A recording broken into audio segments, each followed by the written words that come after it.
Hello and welcome back. This video has been created as a help to Fisherman weave blanket or scarf pattern.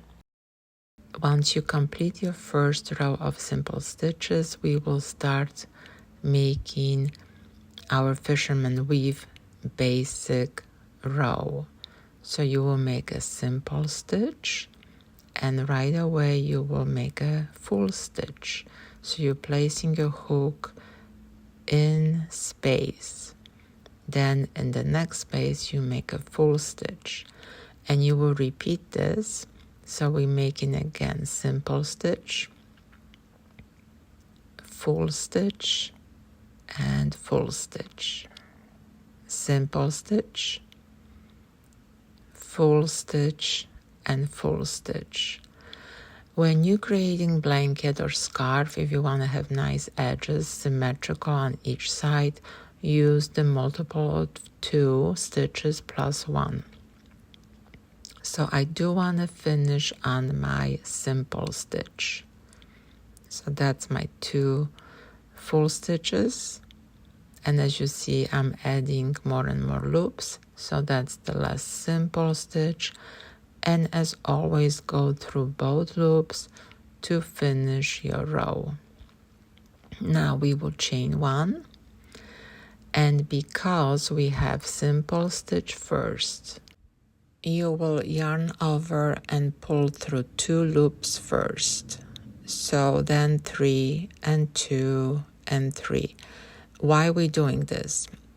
We want to close simple stitch and we want to close our vertical bars together. So again, 2 and 3, 2 and 3. So this is just the setup row for our Fisherman weave.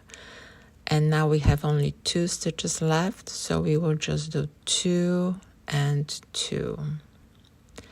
So that's the setup. As you see, you have simple stitches in between upside down V's. Those are the vertical stitches protruding to the front of your pattern. The reason why I kept the simple stitch in the end is because I want this to be symmetrical. So we always skipping the first and we start with the second stitch as a simple stitch. Now we placing hook of front and behind our vertical lines, and we making simple stitches only in the simple stitches. So you're still making the same pattern, but it's so much easier right now because you see where to place your hook. And again, full stitch, always in the space, and in the end we have a simple stitch.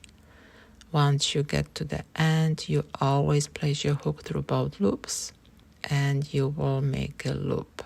So now going back, we're doing the same thing. But at this time it's so much easy to see how to close your stitches. 1, then we're taking 2, and we're closing 3. And 2 and 3.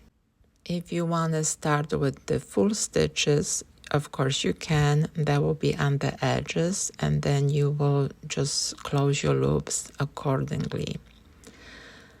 And that's your Fisherman weave. I call it Fisherman weave because it really reminds me of knitting project when you're making fisherman stitch. So I hope this was helpful, and I hope I will see you next time. Have a wonderful day.